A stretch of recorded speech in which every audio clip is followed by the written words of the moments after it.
All right. So, good morning, everybody. Hi, I'm Masami Ouchi from the University of Tokyo. Well, it is great pleasure to give a lectures here to the young, talented, next generation Lyman-alpha emitter people. So I'm very excited. So, well, actually, I started working on the field of the Lyman-alpha since 1999. Maybe for you, that's the era of the dinosaur. But well, since then, there are so many excitements in this field. For example, the discoveries of the highest redshift galaxies, and the candidates, identification of the candidates of the population 3 galaxies with very high Lyman-alpha equivalent width, and also the identification of the cosmic reionization using the Lyman-alpha emission lines. So I have seen the many exciting things in the past 17 years, and I think I know the field of the observational Lyman-alpha studies, maybe more than you, more than the most of the you. So in this sense, I try to show the exciting things as well as the historic contents, and I try you to find this field is exciting. So this is the series of my lectures. Well, my lecture is focusing on Lyman-alpha emitting galaxies, Lyman-alpha emitters, which are mostly the young star-forming galaxies found at the high redshift. So this is what I'm working on. And my lecture is composed of the 8 series, 8 sections. The other one is the introduction for this lecture, and 2 to 3 for the galaxy formation, covering in the 4 lectures.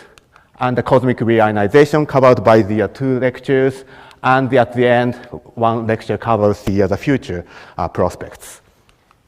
So the format of my lecture is a little bit interesting.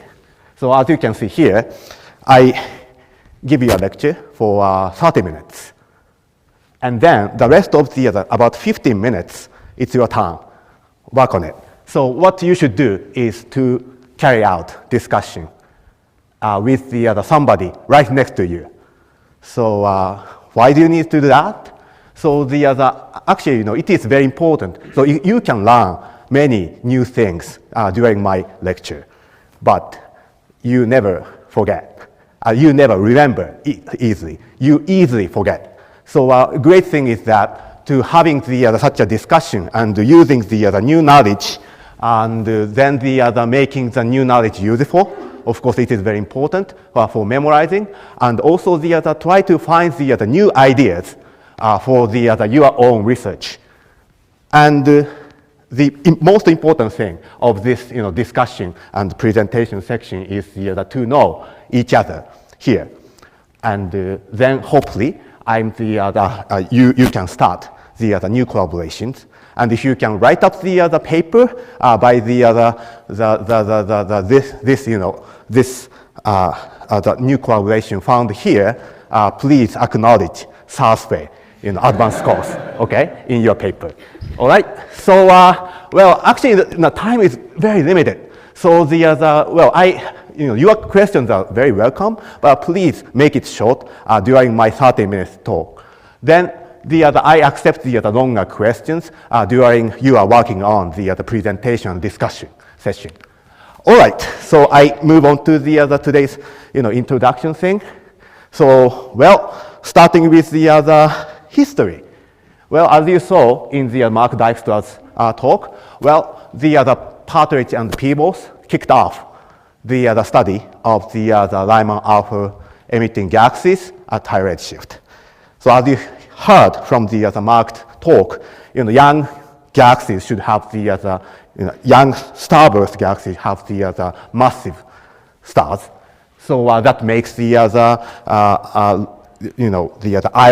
ionization of the interstellar medium, and it's supposed to have the strong Lyman-alpha emission by the recombination process. And this is the copy of the Petrich and Peebles paper back in 1966-7. And as you can see, so it shows the nice predictions using the simple models. And the bottom line of their paper is that such a young early starburst object should have Lyman-alpha emission line of the 10 to the 45th arc per second in Lyman-alpha luminosity. And also that should be found at redshift around the 10 and between 10 and 30. Here they assumed this one, 2% of the hydrogen converted to metal only in 30 million years. So very short time scale. So 2% of the hydrogen sounds like Ouchi 18. So you can make the Ouchi 18 only 30 million years. So it's very extreme assumption. So if you look at this now, you may laugh it, but this is the other. I think people think this kind of the assumption is still reasonable because this paper is accepted in the Ouchi paper in the 1966.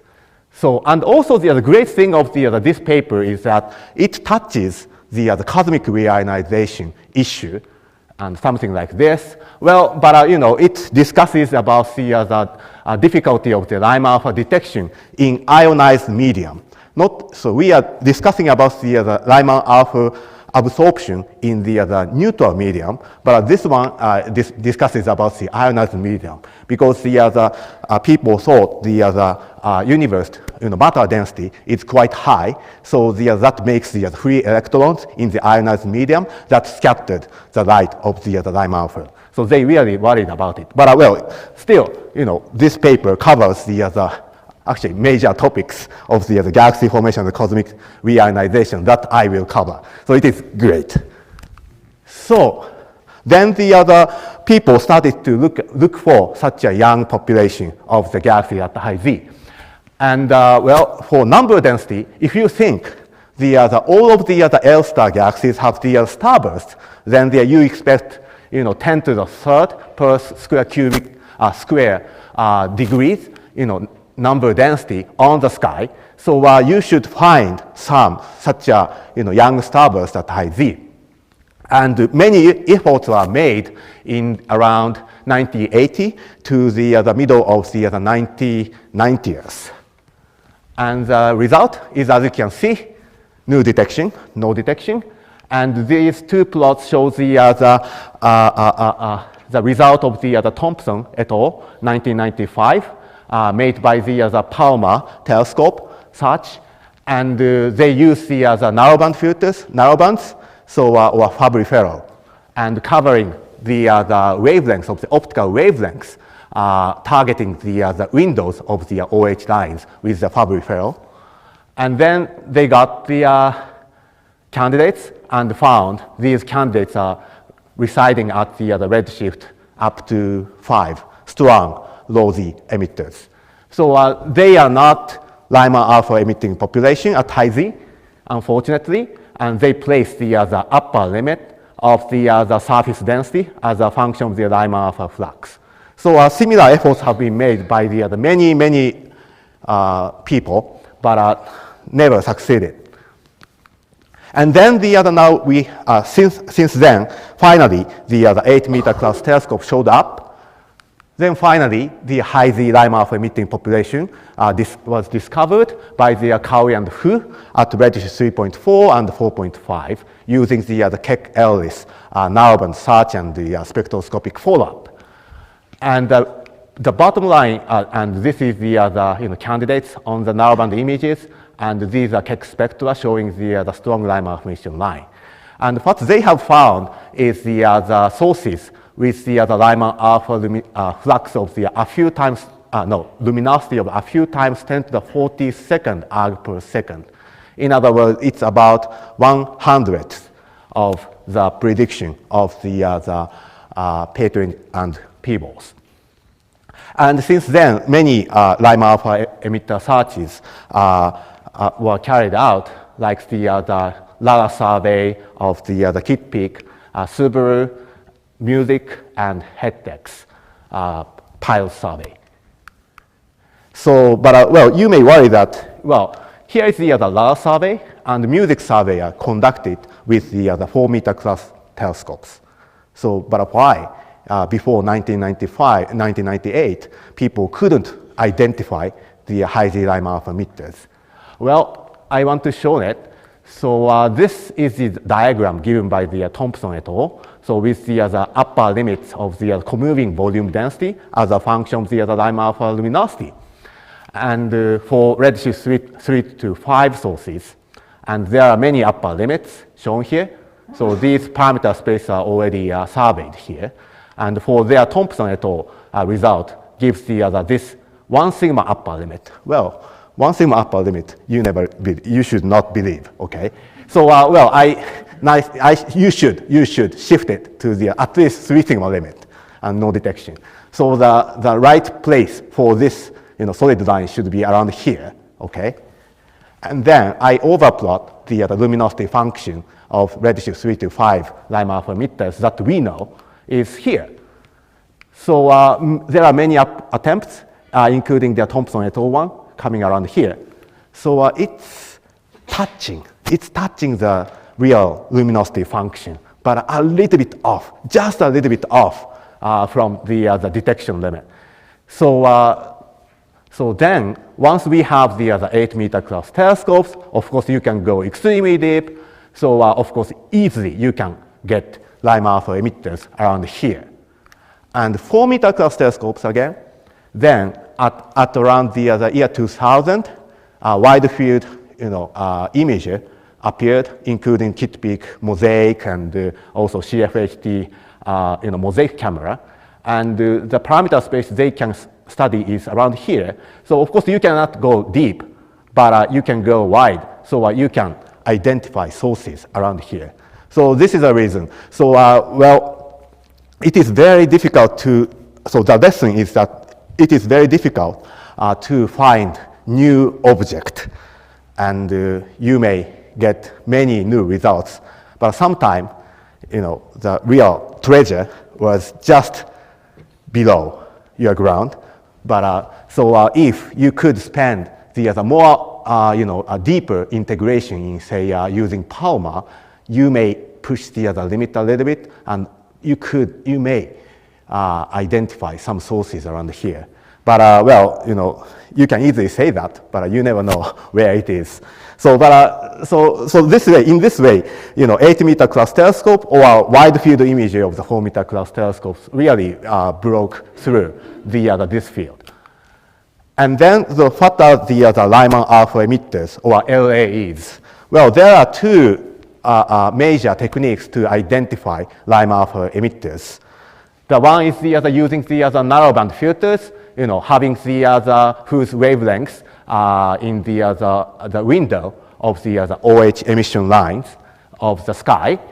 And then once you get such a Lyman-alpha emission line, you get the strong signal, and by the follow-up spectroscopy, you can identify such a source.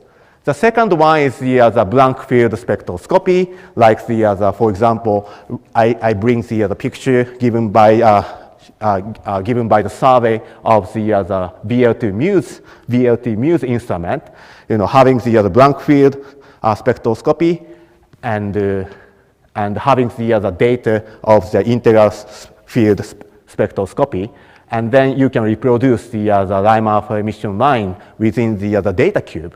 So in this way, you can identify very faint Lyman-alpha emission lines. And third population is, there are many the dropout and continuum photo-deselected galaxies, but sometimes by the spectroscopic follow-up, you can identify strong Lyman-alpha emission lines. So such a, originally continuum identified galaxies, but having the strong Lyman-alpha emission lines, those sources are also often called Lyman-alpha emitters. So in my talk, I call this population as the Lyman-alpha emitters as well. And now the other, well, number of the other identified Lyman-alpha emitters are pretty large. For spectroscopically identified sources, photometrically identified sources reaches about the other 10,000, the order of 10,000 sources. And for spectroscopically confirmed sources, you have the other 1,000 source. So it's big now. So what are the other Lyman-alpha emitters among the other high-Z galaxy population? So this diagram shows the nicely, illustrate rare Lyman-alpha emitters. So this shows the specific star formation rate as a function of the stellar mass. And Lyman-alpha emitter is coming around here, having the stellar mass of the 10 to the 8, 9 solar mass. And if you compare it with the Lyman break galaxies or dropout galaxies, distant red galaxies and sub-millimeter galaxies, the Lyman-alpha emitters populate the lowest mass regime. And in other words, and the mass is 10 to the 8, so it's equivalent to the mass of the dwarf galaxies today. So Lyman-alpha emitters are high-Z analog of dwarf galaxies in this sense. And also the a little bit Lyman-alpha emitters showing the high specific star formation rate. So it shows the efficient star formation.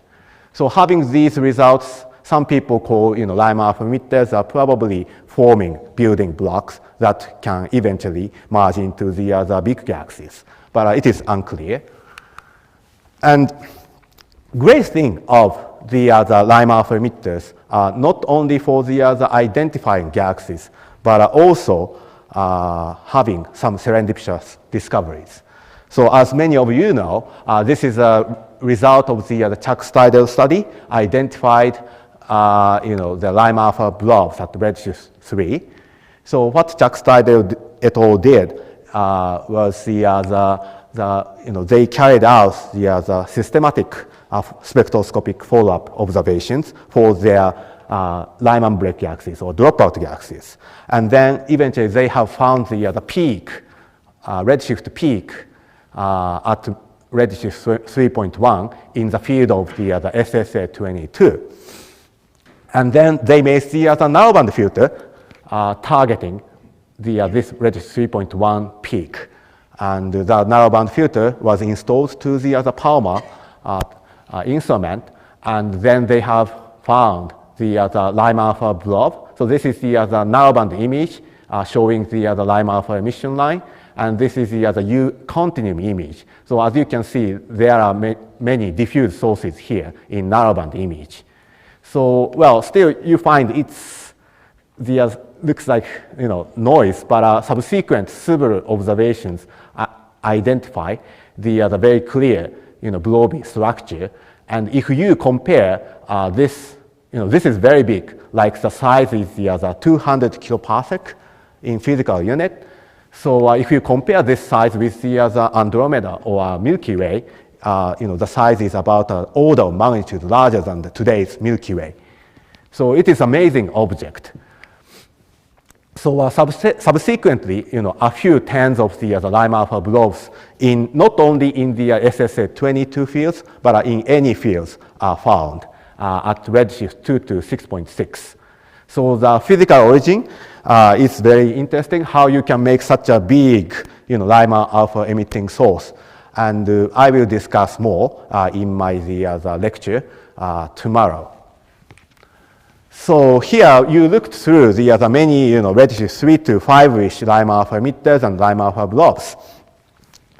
And well, original prediction of Patridge and Peebles is the young primordial galaxy at redshift 10 to 30. So where are they? So now the Lyman-alpha emitting source study is quite proceeding and getting farther. And the highest redshift Lyman-alpha emitter so far identified is the one at redshift 8.7, given by the Zitrin et al. And so this source is the highest redshift galaxy identified with the line, emission line. So it is very good contrast with the recent report of the Pascal OS showing the continuum break of the HST GRISM data and showing no Lyman-alpha emission line, but residing at redshift 11. So this is the highest redshift of the line emitter. And also such a high redshift, if you can identify such a, high redshift emitters, well, this is the other, epoch of the reionization. So as I will tell you later, the Lyman-alpha emission line should be absorbed strongly, even though you have this, fluxes. So this is the very amazing, and such a strong population, strong Lyman-alpha emitters can be the candidates of the very young starburst. And as I said, we have seen many Lyman-alpha emitting sources at the epoch of reionization of the redshift 6 to up to 12 or 15. And these sources are also very important for the probes of the Lyman cosmic reionization, using the Lyman-alpha emission lines for the probes of the cosmic reionization. So this right panel shows the Mark Dijkstra's theoretical model published back in about a decade ago now, and he shows nicely this dashed line is the intrinsic Lyman-alpha emission line, and if this galaxy is residing at the epoch of reionization, like the epoch of reionization, you have ionized bubble and also the neutral medium like this, and if the ionized bubble is big enough around the galaxy, then you have less absorption feature in the Lyman-alpha. So, but if the galaxy resides at the very small ionized bubble at the epoch of reionization, then the most of Lyman-alpha emission is absorbed. So by this way, if you measure the equivalent width of Lyman-alpha or Lyman-alpha luminosity, you can, so for the later epoch of the cosmic reionization, you have bigger ionized bubble. So in this way, if you identify more stronger Lyman-alpha emission lines from the other galaxies, then you can understand, these epochs are well, ionized. And if you do not find the strong Lyman-alpha emitting sources at the certain epoch, then the universe is pretty neutral. So using this idea, many studies have been done. And one example is the Lyman-alpha luminosity function, number density, as a function of the luminosity from redshift 5.7 to 6.6, and now up to redshift 7 or 8, the Lyman-alpha luminosity is getting dim. And also the Lyman-alpha emitting galaxy fraction is decreasing from redshift 6 to 8. This result is given by the follow-up spectroscopy for dropout galaxies, and you can measure the Lyman-alpha emitting galaxy fraction among the continuum selected galaxies. And it's increasing from redshift 4 to 6, but suddenly it drops, and almost nothing around redshift 8 in terms of the cosmic density. So now I have shown the interesting results and remarkable application of the Lyman-alpha emitters. And I want to define the goals of this lecture series. So I want you to understand from the basic ideas, observations for the both established and cutting-edge unknown results of Lyman-alpha emitters about the galaxy formation and cosmic reionization. So these two are very important. And also the identifying the open questions and the problems that we should urgently resolve. So here, how many minutes do I have? Let's see. 15. That's good. So now let's start the discussion and the presentation session. As I told you, there are two popular study motivations with the Lyman-alpha emitting population. One is, as I said, studying high Z, low mass, metal-poor galaxies. The second is to use the Lyman-alpha emitters as a probe of cosmic reionization. So here is the question. Are there any other important uses of the Lyman-alpha emission? If any, why it is important? So this is the question. So then I explain how you can do. So please find another person to make a pair or a group of two participants. Maybe right next to you is good. And please find somebody who never talked, please here. Okay? And then introduce yourself and discuss it for about 10 minutes. And then I say, oh, please stop here. And then I have the list of the other participants here. So I just look at the the name here and just ask for the other, show your results to everybody and try to have the other questions and discussion if possible. Of course, time is limited. So it cannot be the other, very serious discussion, but I think it's good for the other stimulate yourself and the discussion. So please go ahead. And please ask me the other questions while you are working on the other, this thing. I walk through, so please ask your questions. Thank you for the other great discussion. I really impressed. So time is running out. We should wrap up in a minute. So thank you for the thinking about it. So it's great. So actually, I have the two questions. But well, one is the already answered, like using the Lyman-alpha as a probe of the H1 distribution. So that is very important probes. And as Alex and another person here, I forget her name, sorry, but I answered it. So I will definitely discuss it in in my lectures. And well, second one is, it's quite obvious things, but you can use the Lyman-alpha emitters as a probe of the cosmic structures, right? So the reason why I asked the first question to the Alex is the HEDEX instrument is now trying to look at the baryon acoustic oscillation. So and Alex is within a collaboration, and I expected you to answer it, but nobody cared.